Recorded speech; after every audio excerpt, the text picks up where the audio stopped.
ต่อขาหางโอ้ยก็คือบืดบาดแต่เนาะบ่เป็นหยังดอกติดฐานเน้นๆกับติดฐานก็ประมาณครับปลายหางแกว่งบืดบาดติดฐานไปหางแกงเนาะพี่น้องเนาะดันไปได้อยู่มีติดฐานมีหางแกว่งบืดบาดเขาเบรกได้สบายมาก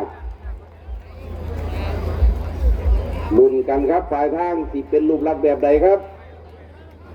เอากีฟ้าเนาะพี่น้อง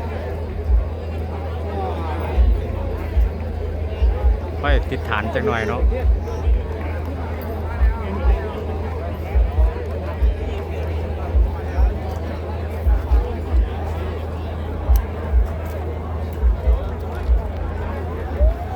ลุ้นกันที่